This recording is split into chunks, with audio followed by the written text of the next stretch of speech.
Assalamualaikum warahmatullahi wabarakatuh. Perkenalkan, nama saya Sony Permana SPD. Saya merupakan calon guru penggerak angkatan ke-7. Pada kesempatan kali ini, saya akan melaksanakan tugas sesi wawancara pada modul 3.1, yaitu pengambilan keputusan berbasis nilai-nilai kebijakan sebagai pemimpin. Pada tugas 3.1.A.6 demonstrasi kontekstual. Sesi wawancara ini saya akan mewawancarai seorang kepala sekolah yang hebat, yaitu Ibu Siti Nur Kodariah SPD, selaku Kepala Sekolah SD Negeri 1 Padamulya. Selamat menyaksikan. Assalamualaikum Ibu. Waalaikumsalam. Bagaimana kabarnya hari ini Bu? Alhamdulillah sehat. Alhamdulillah. Ibu sesuai dengan jadwal yang telah disepakati bersama, hari ini saya akan melaksanakan tugas wawancara berkaitan dengan pengambilan keputusan yang berbasis nilai-nilai kebajikan sebagai seorang pemimpin. Baik, Ibu merupakan kepala sekolah di SD Negeri 1 Padamulya. Ada beberapa hal yang ingin saya tanyakan berkaitan dengan nilai-nilai kebajikan sebagai seorang pemimpin yang berkaitan dengan pengambilan keputusan tersebut. Baik Ibu, untuk efisiensi waktu yang pertama, selama ini bagaimana Ibu dapat mengidentifikasi kasus-kasus yang merupakan dilema etika dan bujukan moral? Baiklah, saya akan mencoba mengenai bagaimana mengidentifikasi kasus. Kita tahu dalam hal ini ada dilema etika. Dilema etika ini adalah situasi yang dihadapi seseorang di mana keputusan mengenai perilaku yang layak harus dibuat. Nah, dalam hal ini, dalam mengidentifikasi kasus ini kita harus menemukan masalah dulu berarti. Kita menemukan masalah, kemudian kita mencari solusinya permasalahannya. Kemudian kita merumuskan dan menentukan kesimpulannya. Dalam hal ini mengenai bujukan moral itu tidak sulit untuk menentukannya karena seseorang harus membuat keputusan antara benar dan salah. Kemudian samping itu juga dilema etika ini memutuskan dengan banyak pertimbangan antara aturan sekolah dengan pendapat warga sekolah, misalnya guru, orang tua juga kan termasuk komite sekolah yang membutuhkan berbagai sumber dari banyak sisi moral dalam aturan sekolah. Nah, itu. Kemudian dengan melihat permasalahan yang ada tidak terkait dengan pelanggaran aturan administrasi dan hukum, maka termasuk dilema etika. Iya, betul. Ya, contohnya misalnya Ibu merupakan punya kemarin saja ya. Di satu sisi ada panggilan rapat kepala sekolah rapat dinas yang tidak boleh diwakilkan oleh guru. Kemudian di sisi lain di sekolah akan mengadakan rapat dengan komite. Nah, ini merupakan dilema bagi saya. Kemudian saya menanyakan atau berbicara dengan guru, dan kebetulan ada Bapak komite waktu itu. Bapak, bagaimana saya ini ada dua pilihan. Di sini harus rapat, sedangkan saya juga harus mengikuti rapat dinas yang tidak boleh ditinggalkan. Kata Bapak komite, begini saja. Jadi ketika ada dua hal yang berbenturan, barangkali Ibu dapat mengambil sikap gitu ya Bu ya. Ini berkaitan dengan pertanyaan nomor 2 Ibu. Selama ini bagaimana Ibu menjalankan pengambilan keputusan di sekolah Ibu, terutama untuk kasus-kasus di mana ada dua kepentingan yang sama-sama benar atau sama-sama mengandung nilai kebajikan? Ya. Dalam menjalankan keputusan yang saya lakukan, yaitu yang pertama adalah saya itu tidak langsung mengambil keputusan sendiri, tetapi saya harus berkoordinasi lagi dengan para guru, kemudian ada guru senior, dan kadang Bapak komite juga, ada kala juga Bapak komite. Nah, dalam hal ini mereka sangat membantu sekali. Kemudian dan setelah melaksanakan koordinasi dengan mereka, kemudian masalah itu akan dapat terselesaikan dengan baik dan mempertimbangkan dari berbagai sisi. Selain itu juga dengan melihat sudut pandang dengan rasa peduli, rasa sayang, rasa peduli, dan tidak merugikan kepada orang lain. Contohnya waktu di sini baru di sini ada kelas 1 yang merupakan siswa itu merupakan harus memerlukan bantuan khusus atau siswa yang berkebutuhan khusus, di mana orang tuanya sudah berbicara dengan saya, ibu maaf saya nitip dengan anak saya, kemudian anak saya ini begini. Anaknya susah berbicara dengan orang lain, tapi kalau di rumah sudah biasa berbicara dengan orang lain. Nah, bagaimana seandainya sekolah di sini? Kata saya, silakan saja sekolah saja dulu di sini. Tapi seandainya tidak ada perkembangan, boleh ibu memindahkannya kepada sekolah yang di sana tuh dapat mengakomodir anak tersebut atau anak ibu tersebut, mungkin ke SLB atau ke SLB cocoknya mungkin. Tapi mohon maaf, dengan maaf sekali saya menyarankan begitu. Tapi atas saran saya, kemudian ibunya juga menyetujui. Ya, selama berbulan-bulan alhamdulillah anaknya di sini. Tapi setelah 6 bulan atau 3 bulan tidak ada perkembangannya, kemudian orang tuanya datang lagi ke sekolah. Ya alhamdulillah, tanya anak saya diterima di sekolah ini, tapi ibu anak saya itu tidak ada perkembangannya. Bagaimana seandainya anak saya itu saya mau dipindahkan saja ke SLB? Kata saya itu lebih baik, Bu, karena mungkin kalau di SLB itu pendidikan anak itu asuhannya didikannya lebih terfokus. Kalau di SD kan lebih terarah. Kalau di SD kan karena banyaknya tidak mungkin seorang guru itu mengurus yang satu, sedangkan yang lain mungkin terbengkalai. Nah itu, tapi atas saran saya, kemudian orang tuanya juga mengerti, jadi anak itu dipindahkan ke SLB-nya itu contohnya seperti itu. Jadi dalam pengambilan keputusan ibu berkolaborasi baik itu dengan guru-guru di sini maupun dengan orang tua maupun dengan komite begitu ya, seperti dalam kasus tersebut. Baik Ibu, selanjutnya langkah-langkah atau prosedur seperti apa yang biasa Ibu lakukan selama ini? Langkah-langkah atau prosedur yang saya lakukan, yang pertama itu saya itu selalu memikirkan dampak negatif dan positifnya. Kemudian selain itu juga setelah kita memikirkan dampak negatif dan positifnya juga, saya tak kalah pentingnya juga atau tak henti-hentinya selalu meminta warga sekolah di sini.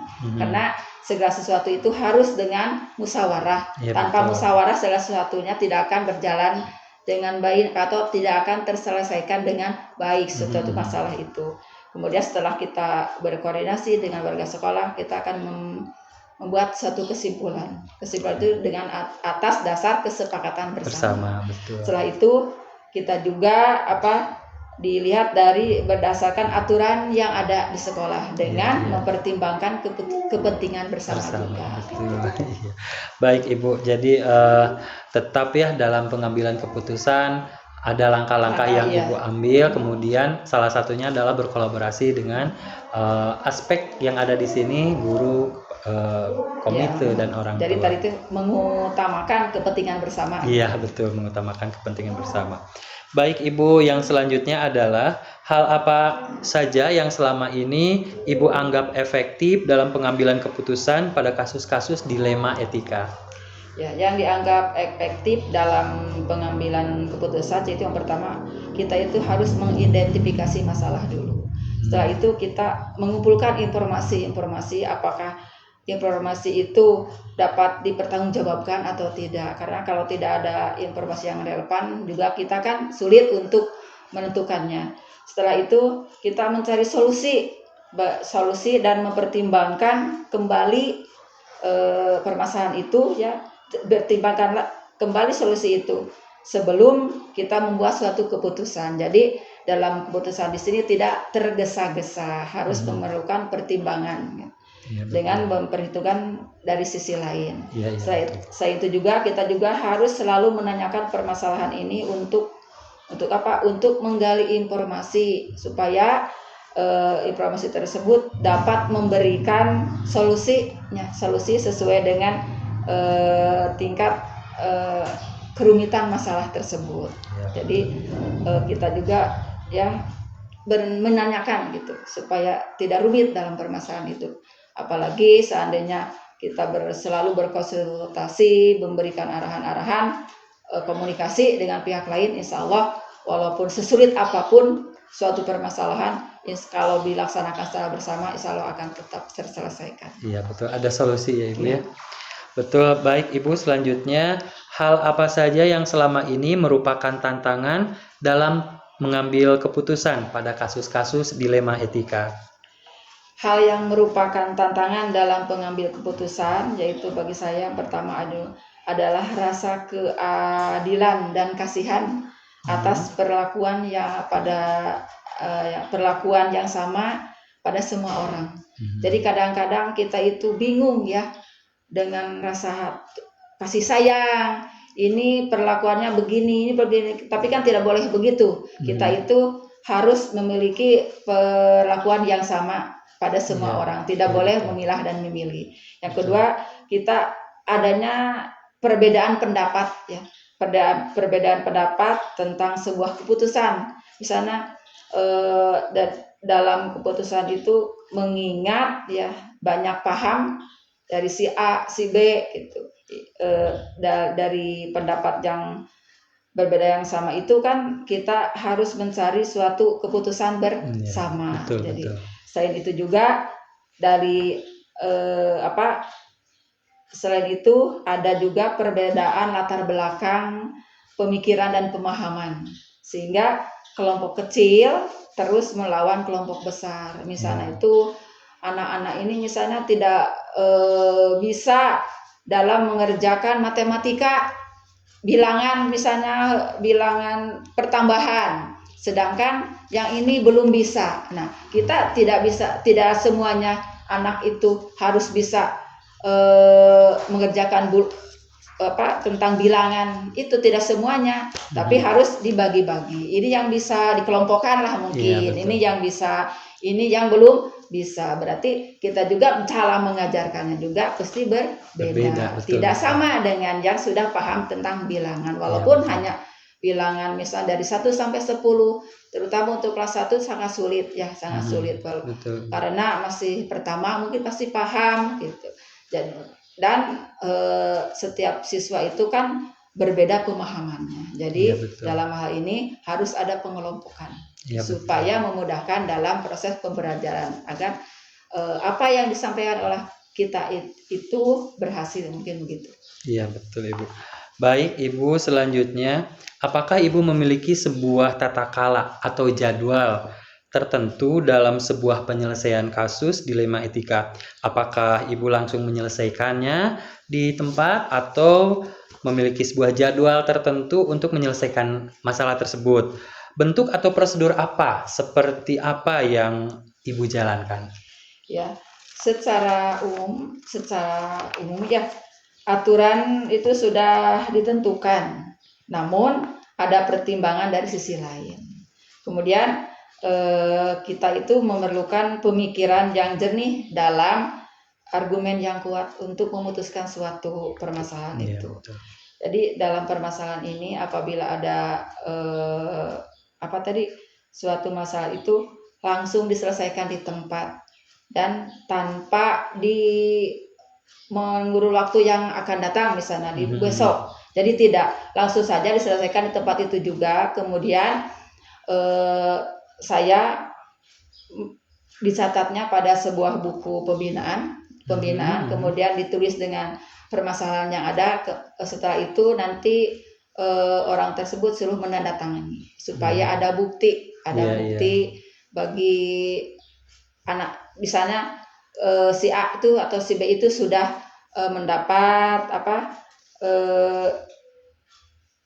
memperoleh permasalahan dengan penyelesaiannya. Gitu. Iya. Jadi tercatat ya Bu, biar semuanya jelas begitu. Iya. Betul. Jadi apa-apa yang memiliki permasalahan selalu dicatat. Gitu. Iya. Baik Ibu, yang selanjutnya adalah adakah seseorang atau faktor-faktor apa yang selama ini mempermudah atau membantu Ibu dalam pengambilan keputusan dalam kasus-kasus dilema etika ini? Untuk mempermudah penanganan masalah, saya ini intinya dari tadi juga sudah dijelaskan. Jadi saya juga tidak bisa memutuskan sendiri. Ada kalanya yang bisa diputuskan oleh sendiri, ada kalanya juga bisa diputuskan oleh bersama. Yang bisa diputuskan oleh sendiri saya putuskan sendiri. Kemudian yang rumit, misalnya yang memerlukan keputusan pemahaman bersama, saya meminta bantuan pada guru-guru, pada komite, pada orang tua, atau mungkin rekan kerja yang sama memiliki dilema yang sama dalam hal ini, mungkin itu.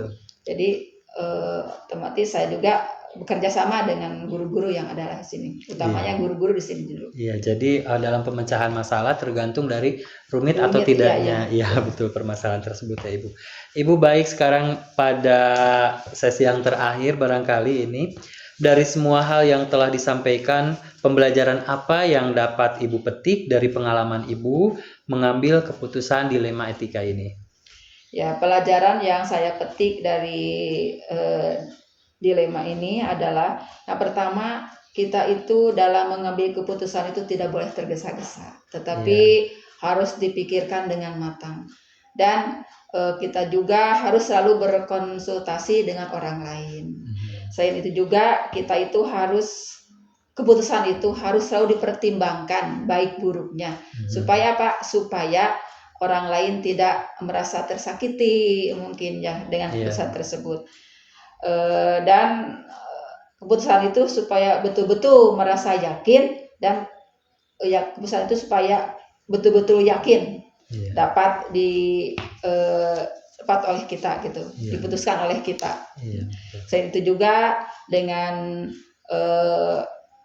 pembelajaran ini saya menambahkan ilmu dan wawasan cara mengambil keputusan. Kemudian dengan pengambilan keputusan ini tentunya berdasarkan nilai-nilai kebajikan dengan mempertimbangkan baik dan buruknya. Mungkin itu yang bisa saya jelaskan. Iya Ibu, terima kasih. Sesi wawancara ini membuat saya semakin menambah wawasan, sangat bermanfaat sekali untuk saya, dapat saya kembangkan di kemudian hari. Terima kasih Ibu atas waktunya.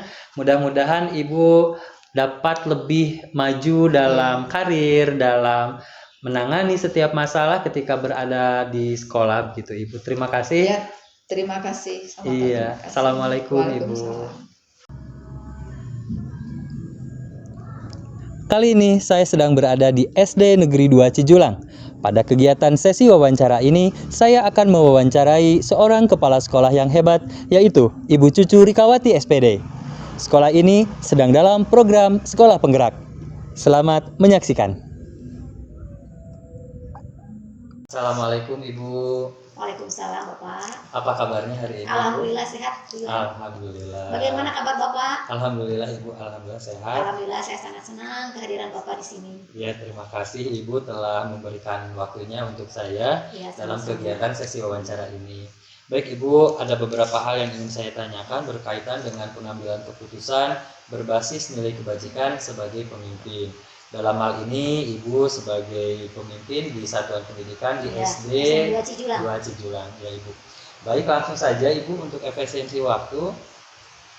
Ibu selama ini bagaimana Ibu dapat mengidentifikasi kasus-kasus yang merupakan dilema etika atau bujukan moral? Ya begini Bapak, mungkin pertama kali saya memahami apa yang disebut dengan dilema etika ataupun bujukan moral. Jadi pada hal ini sudah berlangsung dari tahun ke tahun, dia cukup banyak masalah-masalah yang berkaitan dengan dilema etika maupun bujukan moral. Mungkin karena cuma namanya saja yang baru tahu akhir-akhir ini. Nah, hal yang perlu diidentifikasi yang pertama apabila kita menghadapi permasalahan, yang pertama adalah kita mengidentifikasi, dilihat dari mengkaji dulu masalah yang ada. Kemudian kita lihat siapa yang berkaitan dengan masalah tersebut, aktornya atau yang terlibat dalam masalah tersebut. Kemudian kita mengambil kesimpulan berdasarkan, bukan kesimpulan secara mandiri, tapi kita juga di sini mengadakan rapat dengan guru-guru senior yang sudah lama di sini, kemudian kita bisa mengambil keputusan. Setelah pengambilan keputusan, kita merefleksi hasil dari keputusan tersebut. Baik. Ya, mungkin sedikit tambahan lagi yang Ya. disebut dengan dilema etika itu mungkin ini yang banyak membuat agak susah dalam mengambil keputusan, karena keputusannya jadi antara benar dengan benar. Iya, betul. Mungkin itu yang menjadi disebut dengan dilema etika. Iya, jadi ada skala prioritas barangkali di sana. Iya. Jadi ada pemilihan yang paling utama. Iya, ya. betul. Betul. Baik, jadi tadi Ibu mengatakan ada komunikasi ya Iya. dengan guru-guru yang lain, dengan orang-orang yang Iya. terlibat di dalamnya. Artinya Ibu mengadakan kolaborasi. Iya. Baik Ibu, yang kedua, selama ini bagaimana Ibu menjalankan pengambilan keputusan di sekolah Ibu, terutama untuk kasus-kasus di mana ada dua kepentingan yang sama-sama benar atau sama-sama mengandung nilai kebajikan. Oh iya, contohnya begini ya Pak. Kemarin di sini ada siswa kelas 6 Iya. yang mungkin sudah terdata dalam untuk pengadaan ijazah, mau pindah ke sekolah lain, ingin mutasi bersama orang tuanya. Kenapa? Karena orang tuanya juga pindah ke Bandung. Hal ini merupakan keputusan yang harus dipikir ulang oleh sekolah yang pertama karena sudah terdata di Ropodik. Iya, betul. Pengadaan ijazah juga sudah masuk ke kabupaten untuk pengadaan ijazah, tapi orang tuanya menuntut supaya siswa tersebut bisa pindah karena di sini susah untuk berinteraksi dengan siswa tersebut. Namun pihak sekolah juga mengambil keputusan. Kenapa? Karena ini latar belakangnya dengan adanya disesuaikan dengan Dapodik. Iya. Jadi melalui regulasi peraturan Iya, yang betul. ada. Jadi siswa tersebut kalau memaksakan pindah ke sekolah lain, takutnya nanti tidak terdata dalam pelaksanaan ujian. Iya. Juga tidak, nantinya ijazahnya tidak akan turun. Iya. Jadi kami mengambil jalan tengah setelah berkoordinasi dengan guru-guru yang lain juga. Jadi siswa tersebut tetap di sini dengan didampingi oleh neneknya. Baik, jadi ada solusinya Iya, ya ada tentunya. Di satu pihak Iya. benar harus mengikuti orang tuanya, di satu pihak lagi di pihak sekolah memang keputusannya benar harus di sini karena masuk Dapodik ya, regulasinya berarti harus terakomodir begitu ya. Baik Ibu, selanjutnya langkah-langkah atau prosedur seperti apa yang biasa Ibu lakukan selama ini? Yang pertama, mengenali dulu permasalahan yang ada. Iya. Misalnya begini contohnya, kemarin di sini ada masukan dari orang tua. Ada guru, kemarin kan ada perputaran guru dari kelas 6 pindah ke kelas 1 karena di sini ada beberapa orang yang pensiun, yang sudah purna bakti. Guru kelas 1 ini purna, kemudian diganti oleh ibu guru yang baru. Nah, ada lagi guru yang datang, guru baru, yang guru yang kelas 1 pengganti guru yang purna naik ke kelas 6. Sekarang kelas 1 dipegang oleh guru yang baru pindahan dari daerah lain. Nah, setelah berlangsung beberapa lama, kemudian ada orang tua, alhamdulillah berkomunikasi dengan komite. Katanya ada beberapa hal yang harus diperhatikan karena anak ini berkenaan dengan siswa kelas 6. Jadi siswa kelas 6 ini meminta kembali guru yang sudah dipindahkan ke kelas 1 untuk mengajar kembali di kelas 6. Hal ini karena apa? Karena siswa kelas 6 merasa sudah dekat dengan guru tersebut. Jadi sudah ada chemistry barangkali ya. Katanya begini, Ibu ini kan kelas 6 ini sudah mau keluar sebentar lagi, jadi jangan ganti guru lah kalau bisa. Jadi kami sudah nyaman dengan guru yang lama. Nah, kami di sini dari pihak sekolah juga kemudian ngobrol dengan Bapak Komite karena kami juga harus berkolaborasi dengan Bapak Komite. Kemudian beliau menyarankan kalau disesuaikan dengan yang ada, dengan yang awal. Jadi guru tersebut ditarik lagi ke kelas 6 supaya anak-anak di kelas 6 tidak kecewa. Jadi begitu. Jadi solusinya dikembalikan ya. Iya, dikembalikan lagi supaya anak-anak belajarnya lebih semangat lagi, barangkali. terus termotivasi. Iya, betul. Baik Ibu, selanjutnya hal-hal apa saja yang selama ini Ibu anggap efektif dalam pengambilan keputusan pada kasus-kasus dilema etika? Hal yang efektif yang pertama mungkin dalam setiap pengambilan keputusan tidak bisa sendiri. Untuk hal-hal yang misalnya tidak begitu urgen, kami selalu bermusyawarah dengan guru-guru. Kecuali hal yang sifatnya mendadak dari dinas, harus ditangani oleh kepala sekolah, tidak sempat untuk bermusyawarah. Kami ibu mengambil keputusan sendiri untuk hal yang urgent.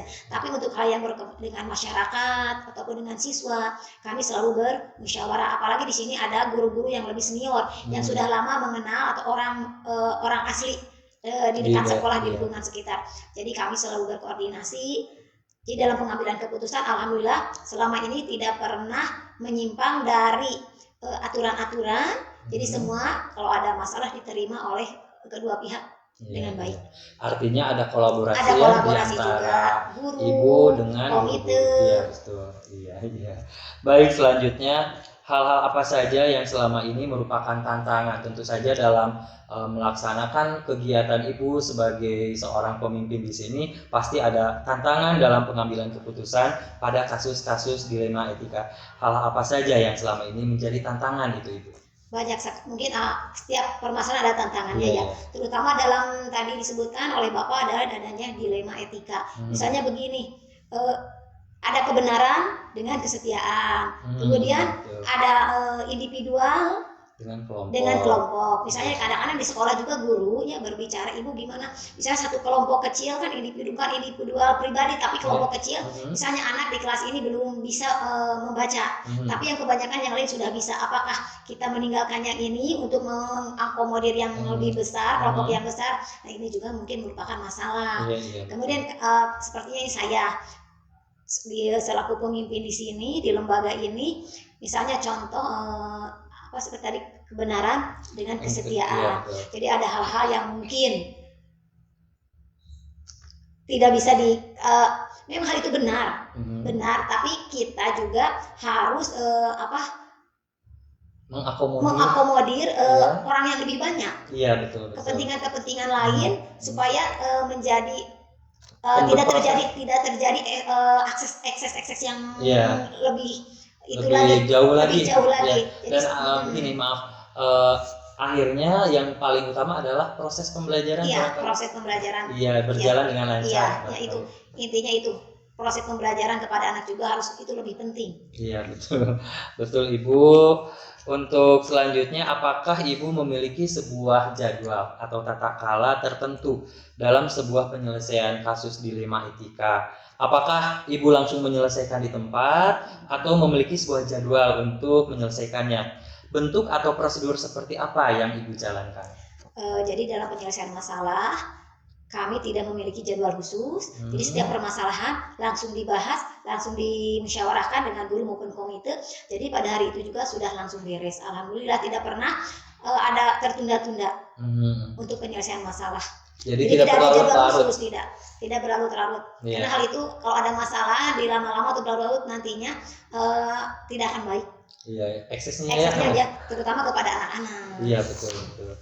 Baik, Ibu, selanjutnya adakah seseorang atau faktor-faktor apa yang selama ini mempermudah atau membantu Ibu dalam pengambilan keputusan dalam kasus-kasus dilema etika?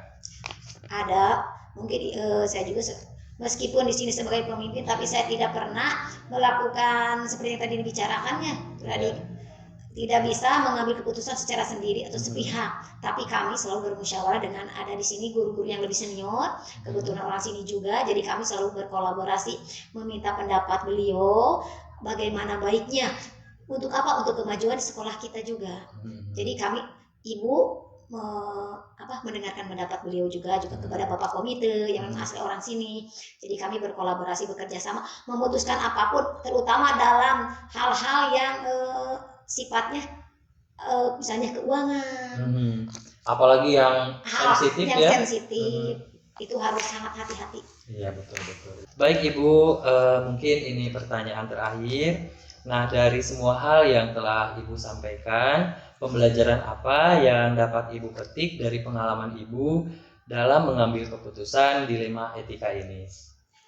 Dalam pengambilan keputusan dilema etika ini tentu saja banyak pembelajaran yang diambil, banyak hikmahnya. Jadi yang pertama, kami selalu berkomunikasi, berkolaborasi dengan guru-guru di sini, juga dengan komite, para stakeholder untuk setiap pengambilan keputusan yang berhubungan dengan peserta didik, apapun itu demi kemajuan pendidikan di sekolah kami.